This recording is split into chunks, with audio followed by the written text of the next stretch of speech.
제가 지난번 국감에서도 MBK 경영 형태에 대해서 지적을 하고 그때 고려아연이었고 또 사모펀드 먹튀 운영에 있어서도 버스 준공영제 얘기하면서도 문제가 있다라고 얘기를 했는데 그때 제가 금감 원장님께도 순기능을 제외하고 이런 악질적인 이 한마디로 투자 형태에 대해서 좀 대응을 해야 된다라고 얘기를 드렸었습니다. 예, 그때 금감 원장님께서도 대책을 강구하겠다라고 답변을 주셨고요. 그래서 연구용도 발주했고 지금 뭐 여러 가지 검토 중에. 예, 이 지금 사모펀드 관련해서 정말 사회적으로 큰 문제인데요.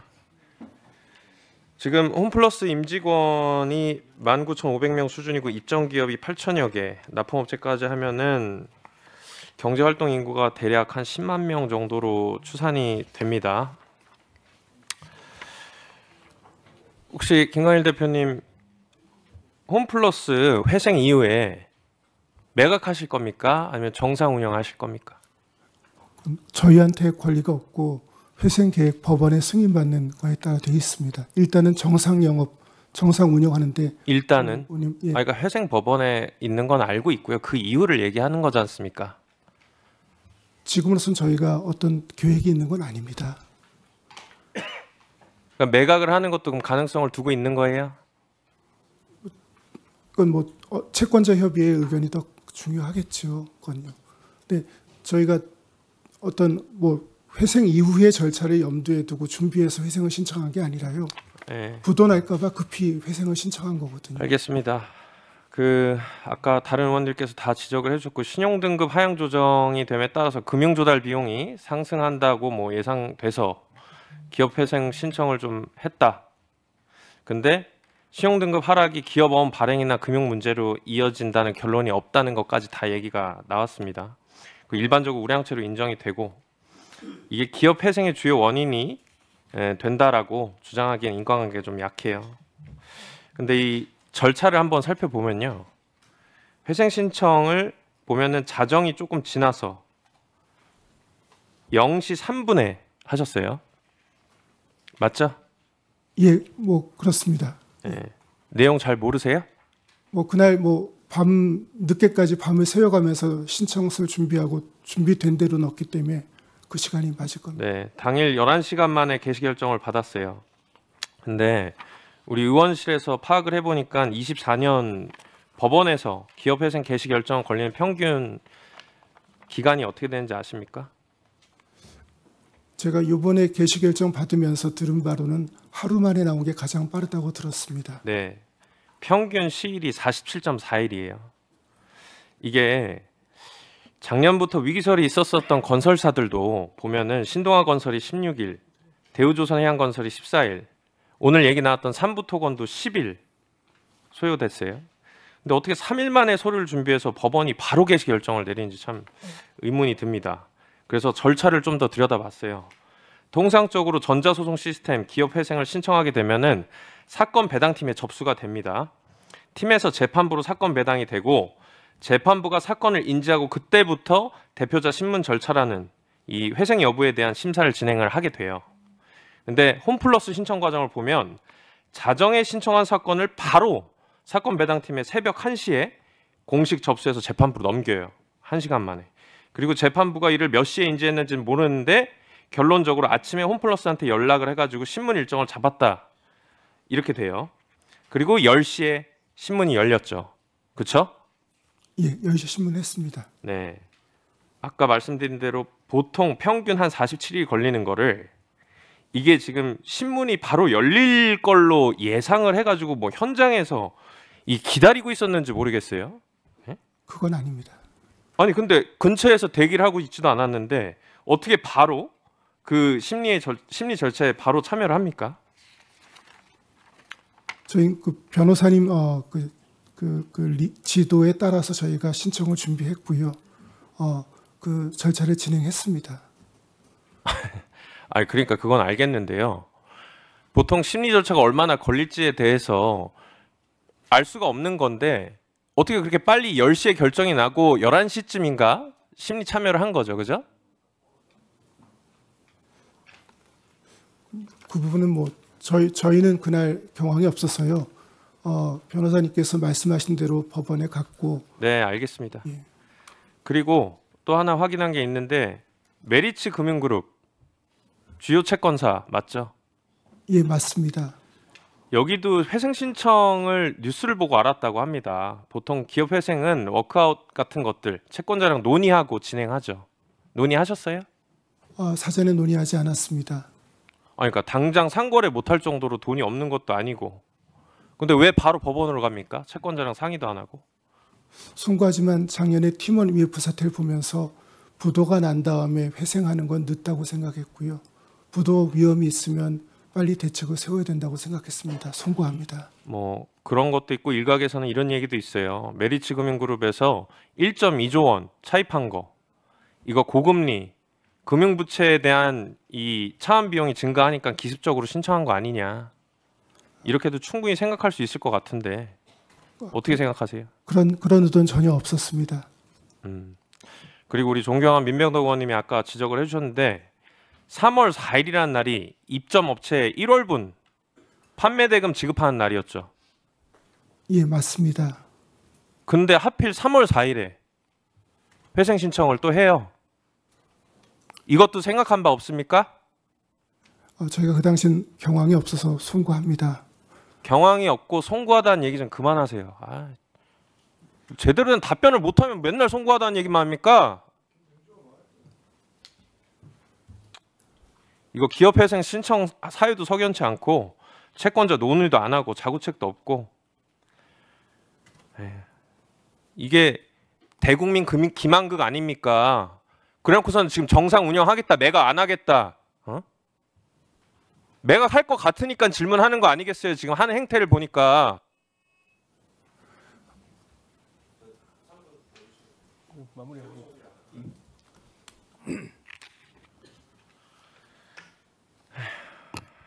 그리고 홈플러스 인수하고 나서 지금까지 몇 개 매장 폐점됐습니까?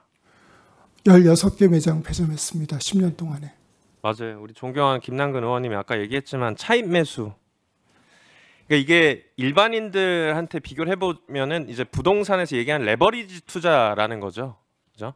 자기 돈은 안 쓰고 은행비 최대로 끌어다가 이제 부동산 투기 목적으로 하는 거 이거 하지 말라고 정부가 규제하지 않습니까? 그죠? 일반인들.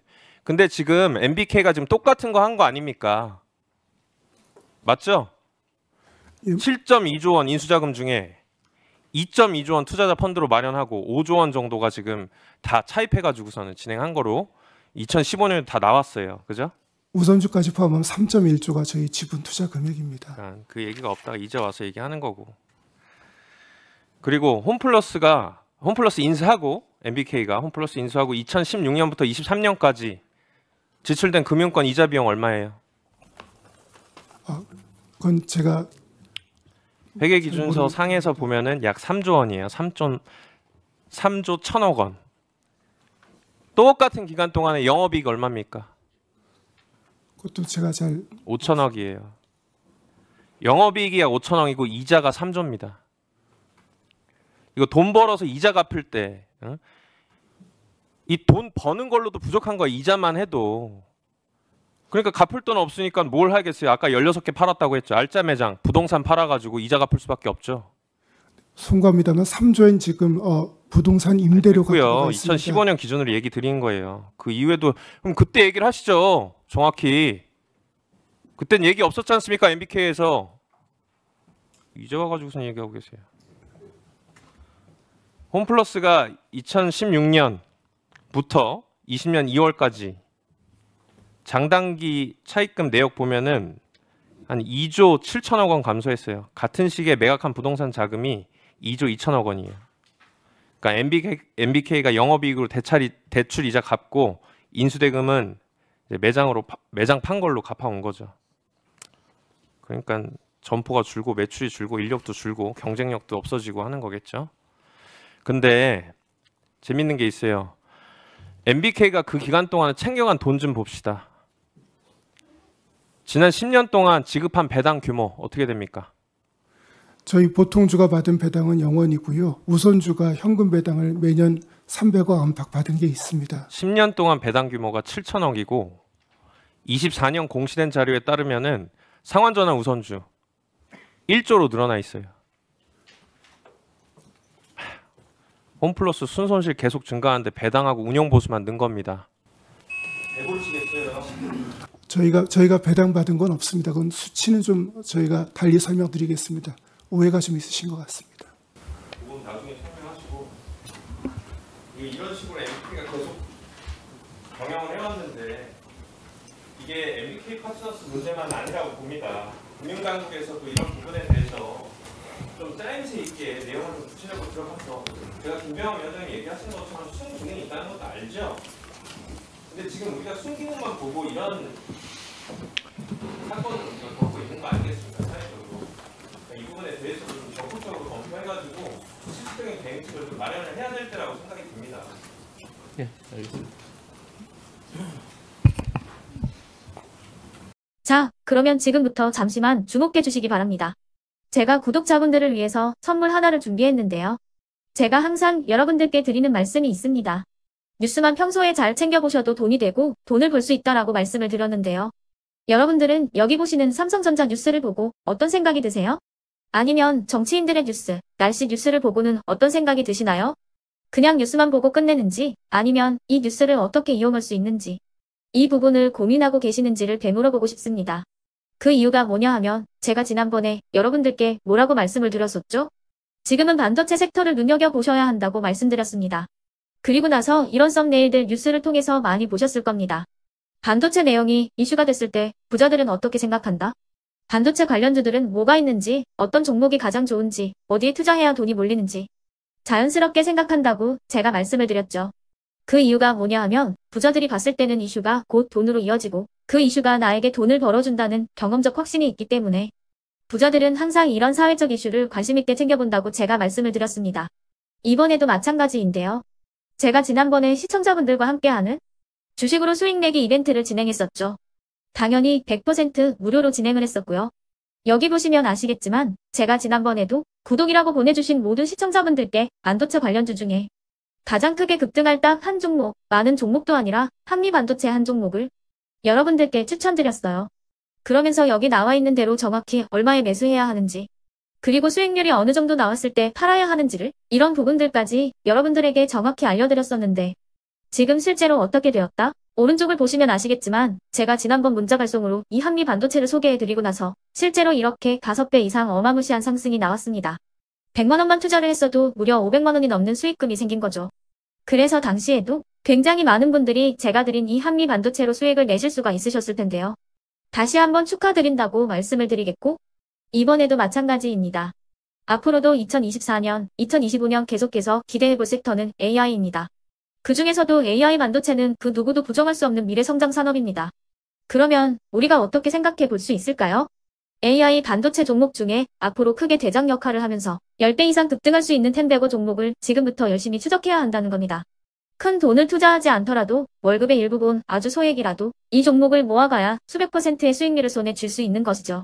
지금 여러분이 보고 계시는 이 유튜브 또한 AI 반도체와 아주 밀접한 연관이 있고 반도체야말로 대한민국의 핵심 산업으로 앞으로 더더욱 시장은 성장할 수밖에 없습니다. 그렇기 때문에 제가 이번에도 뭘 보내드리고 있냐면 지난번과 똑같이 구독이라는 문자를 보내주시면 제가 AI 반도체 관련주 중에 앞으로 대장주 역할을 하면서 주가가 가장 크게 급등할 한 종목을 여러분들께 문자 발송으로 종목명과 사고 파는 시점을 모두 알려드릴 건데요. 그 문자를 받고 여러분들이 주식으로 돈 버는 연습을 한번 해보셨으면 좋겠고요. 혹시라도 나는 주식을 하지 않는다 하시는 분들은 주변에 주식하시는 지인분들에게 말씀을 해주셔도 되고요.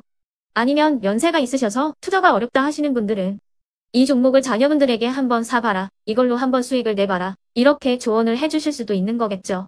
그래서 지금 이 영상을 보시는 시청자분들 중에 나도 이번 종목이 좀 궁금하다 하시는 분들은요. 누구나 상관없이 그리고 어느 시간대나 상관없이 부담 없이 010-2514-5930번으로 구독이라는 문자 보내주시면 제가 이번에도 똑같이 무료 추천 급등주 문자를 보내드리겠습니다. 이해되시겠죠? 제 번호 010-2514-5930번으로 구독이라는 문자 보내주시면 여러분들이 직접 이슈를 통해서 돈 버는 연습을 해보실 수가 있는 거고 제가 돈을 받는 것도 아니고 투자를 대신해 드리는 것도 아니기 때문에 부담 없이 신청해 주시면 되는 겁니다. 그리고 수익이 나면 저는 다른 것은 하나도 바라지 않습니다. 제 채널에 구독, 좋아요 한 번씩만 눌러주시라 이렇게 다시 한번 말씀을 드리겠습니다.